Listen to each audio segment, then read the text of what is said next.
con varios demonios, tenía que vencer y luego poder reencarnarse en alguien mejor o en un Dios soberano.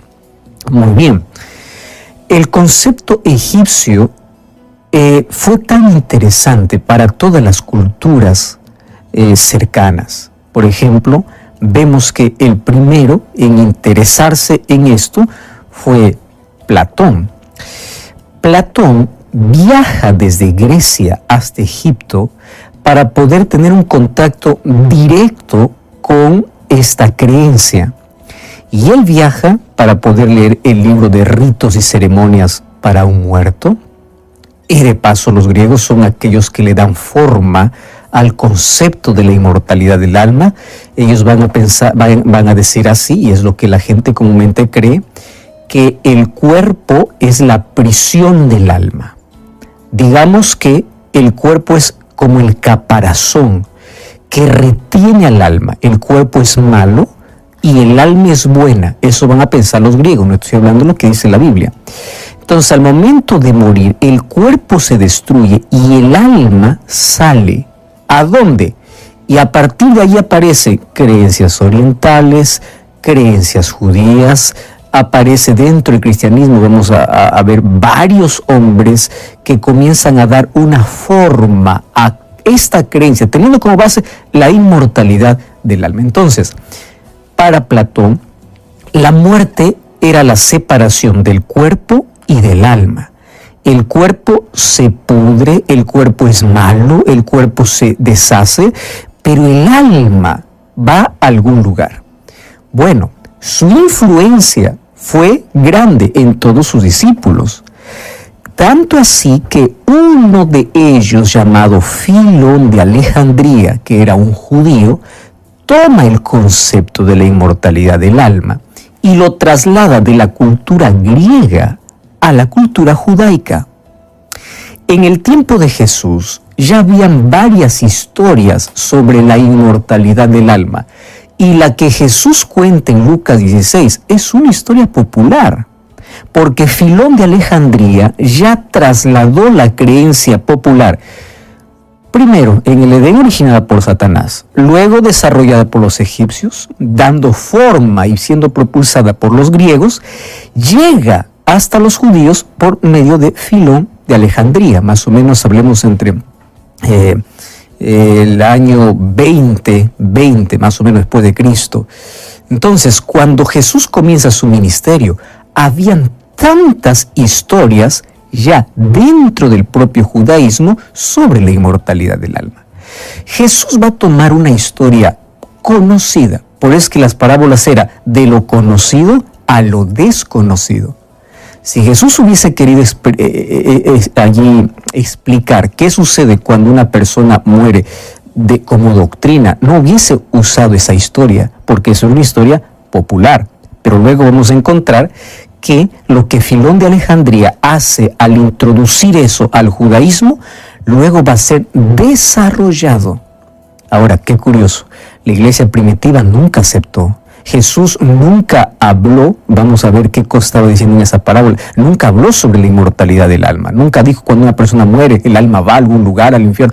Jesús dice en Mateo 5:28, todos están en sepulturas y de sepulturas todos oirán su voz. Cuando Jesús resucitó a Lázaro, no dijo, Lázaro baja, no le dijo, Lázaro sube, sino le dijo, Lázaro sal, porque Lázaro no estaba ni en el paraíso ni en el infierno, estaba en la sepultura. Pero ¿cómo fue introduciéndose dentro del cristianismo? Ya vimos egipcios, griegos, Filón de Alejandría con el judaísmo, y luego vamos a ver que al final del siglo II aparece un hombre llamado Tertuliano. Tertuliano es conocido como el padre de la teología latina. Él va a colocar la teoría de la inmortalidad del alma dentro del cristianismo, con algunas diferencias mínimas con la cultura griega, pero él va a colocar. ¿Quién lo va a desarrollar? Orígenes. Orígenes es conocido como el hombre más erudito de su generación. Y él va a ser el que va a desarrollar.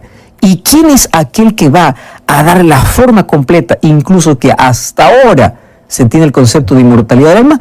Agustino de Hipona. Agustino de Hipona es considerado el latino pensador más influyente Y en el siglo XIII, la influencia que él tenía permitió que él pueda dar el concepto sobre la inmortalidad del alma.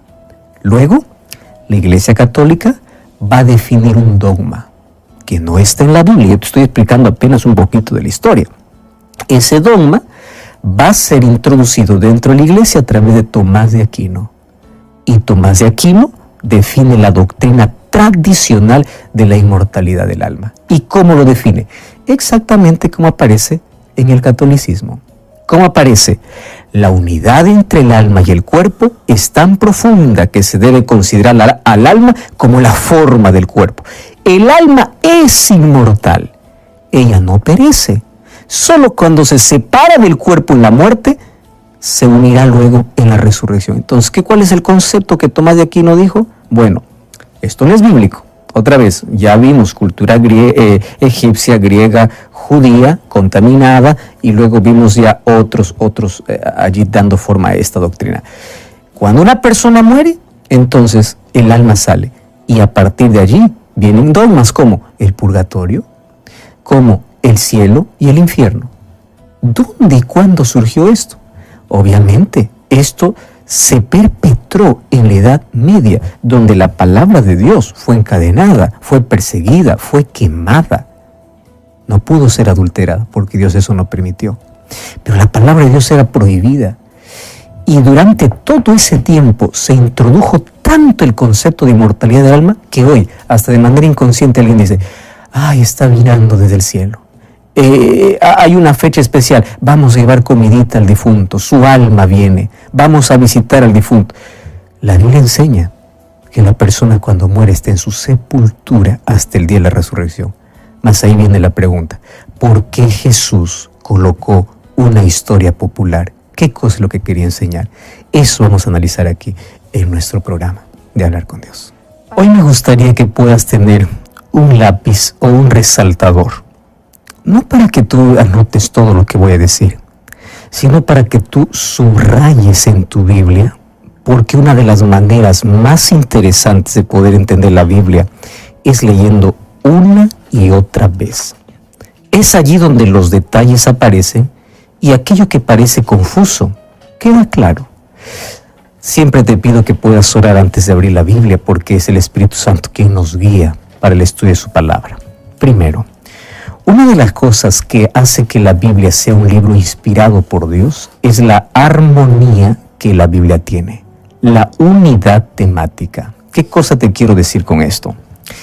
En la Biblia no existe contradicción, en la Biblia existe armonía. Cuando tú veas un texto que aparentemente contradice otro texto, dos cosas están pasando. O estás leyendo mal, o estás interpretando mal. ¿Por qué razón? Hay muchos ataques a la Biblia hoy por sacar texto fuera de su contexto y por intentar leer la Biblia como se lee un periódico. Yo te voy a explicar un poquito que al momento de leer la Biblia debemos considerar algunos aspectos básicos, ¿correcto? No vamos a hacerlo de manera descuidada. Vamos a aprender. Primero, la Biblia desarrolla un conjunto de doctrinas, pero las doctrinas no tienen base en parábolas, porque las parábolas tienen otro propósito. El propósito de las parábolas es extraer lecciones. Es como cuando tú cuentas un cuento a tu hijo. Ninguna parte del cuento es real, todo es ficticio, pero después dice, aquí viene la moraleja, aquí viene la lección. El propósito de las parábolas era mostrar lecciones claras de un reino que Jesús vino a mostrar, que de otra manera el ser humano no lo podía entender. A partir de Lucas 15 aparece una serie de parábolas. La parábola de la oveja perdida, de la moneda perdida, del hijo pródigo. Luego el capítulo 16, la parábola del mayordomo infiel. O sea, Lucas va a narrar un conjunto de parábolas. Entonces, si es que yo quiero sacar de una parábola una doctrina, yo voy a entrar en serios problemas. ¿Por qué razón? Porque yo debo entender que la Biblia tiene diversos géneros literarios. ¿Qué cosa es un género o un estilo literario? Mira, no tengo tiempo para poder explicar todos, pero voy a lo que por lo menos más resalta. La Biblia tiene historia. La historia se entiende como se lee. Yo no necesito interpretar nada, porque historia es historia. La historia es un hecho que sucedió y es contada. No necesito interpretar nada. Pero la Biblia también tiene poesía. Y la poesía no se entiende como se lee. A ver, te voy a explicar. Jehová es mi pastor, nada me faltará.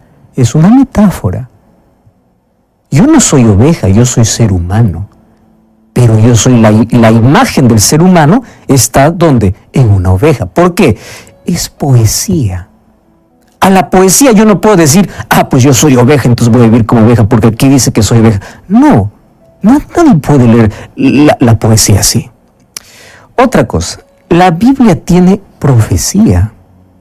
La profecía tampoco se entiende exactamente cómo se lee, porque la profecía está escondida bajo símbolos.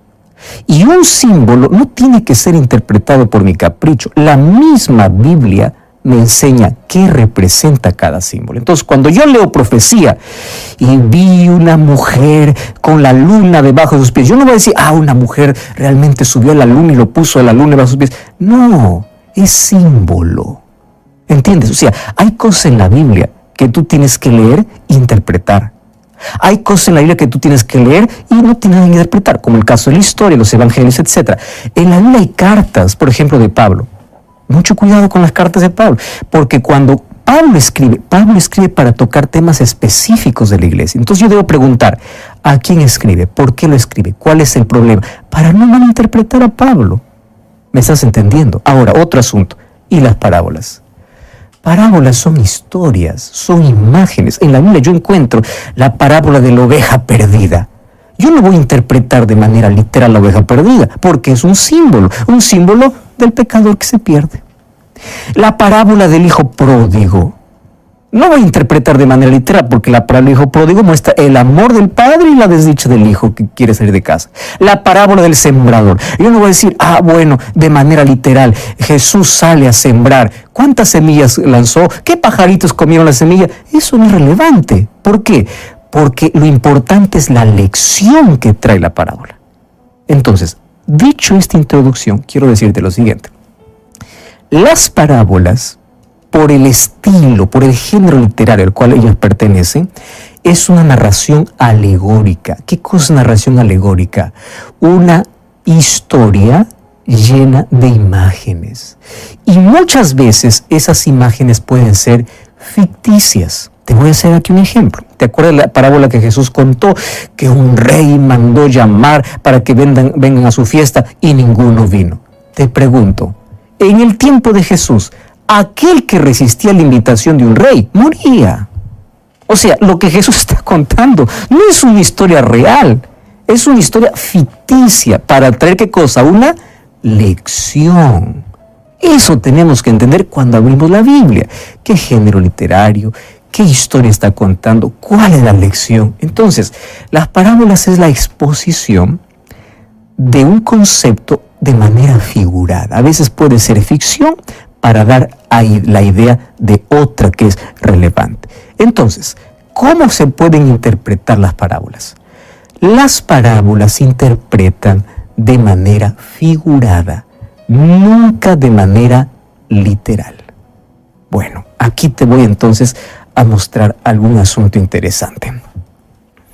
Si tú intentas interpretar las parábolas de manera literal, ¿sabes qué va a pasar? Vas a tener que arrancar Génesis, Éxodo, Levítico, Número, Deuteronomio, Josué, Juez, todo el Antiguo Testamento y todo el Nuevo Testamento, y tienes que quedarte solo con la parábola. ¿Por qué? Porque si tomas la parábola de manera literal, lo lees como la historia se lee, lo que va a hacer es va a anular toda la Biblia.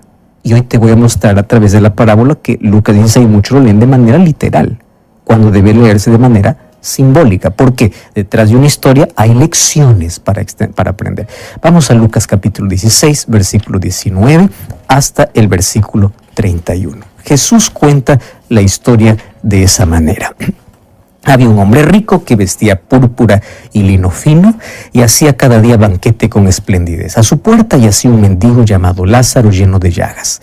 Lázaro ansiaba saciarse de las migajas que caían de la mesa del rico, y hasta los perros venían y lamían sus llagas. El mendigo murió y fue llevado por los ángeles al seno de Abraham. También el rico murió y fue sepultado. En el lugar de los muertos, estando en el tormento, el rico vio de lejos a Abraham y a Lázaro en su seno. Entonces gritó: Padre Abraham, ten misericordia de mí. Envía a Lázaro que moje la punta de su dedo en agua y refresque mi lengua, porque estoy atormentado en esta llama. Pero Abraham le dijo: Hijo, acuérdate que en la vida tú recibiste bienes y Lázaro males. Ahora él es consolado y tú atormentado. Además hay un gran abismo entre nosotros que no permite pasar de un lado a otro. Y el rico dijo: Te ruego, Padre, que envíes a la casa de mi padre, porque tengo 5 hermanos para que le testifiquen, a fin de que no vengan ellos también a este lugar de tormento. Y Abraham respondió: Tienen a Moisés y a los profetas, óiganlos a ellos. Él dijo: No, padre Abraham, sino que si alguien se levante de los muertos se van a arrepentir. Pero Abraham contestó: Si no escuchan a Moisés y los profetas, aunque se levanten de los muertos, no entenderán. El problema que está tratando aquí es la incredulidad. Cuando aquel que no quiere creer, aunque se levante un muerto, no va a creer. Pero vamos a analizar la historia. Por eso es que yo te dije lápiz o resaltador. Mira, vamos en este momento a tomar la parábola de manera literal. ¿Está bien? Así como muchos lo entienden. Y vamos a ver cómo anula toda la Biblia. ¿Está bien? ¿Estás listo? Primera pregunta que te voy a hacer. ¿El rico por qué se pierde? ¿Por ser bueno o por ser malo? Por ninguna de las dos, solo por ser rico. Porque aquí dice: en la vida tuviste bienes, por eso estás sufriendo. ¿Eso quiere decir que el rico está perdido? Respóndeme eso. Eso quiere decir que el pobre, por ser pobre, ya está salvo. O sea, aquel que sufre aquí ya está salvo. Es como la vida eterna depende de las penitencias que hagas en la vida. ¿De eso depende la salvación? Si tú crees que eso es literal, hay que arrancar todo el Antiguo Testamento. Y hay que ya no predicar de la gracia de Dios, porque ahora la salvación es por ser rico, por ser pobre. ¿Me estás entendiendo? Entonces, si el rico se pierde por ser rico, entonces Abraham está perdido porque era rico, Job está perdido porque era rico, Salomón está perdido porque era rico, José de Arimatea está perdido porque era rico, Nicodemo está perdido porque era rico. Aquí la salvación no es porque el rico aceptó a Jesús o porque, no, es simplemente porque fue rico, por eso se perdió. Y el pobre no dice que aceptó a Jesús. Entonces, ¿de qué vale ir a la iglesia? ¿De qué vale aceptar a Jesús? Ya no, pues, solo hay que ser pobres y uno ya está salvo. ¿Te das cuenta que no se puede leer de manera literal? Porque aquí no dice que la salvación es por fe y gracia. Aquí la salvación es por ser rico o por ser pobre. Si es que nosotros leemos de manera literal, hay que arrancar ya mitad de la Biblia. Ya, mitad de la Biblia. Número 2. ¿Cuál es el seno de Abraham? ¿Cuál es el seno de Abraham? La pregunta es: aquellos que murieron antes de Abraham, ¿a qué seno fueron? ¿A qué seno fueron? Ahora, ¿Abraham cuando murió fue a su propio seno?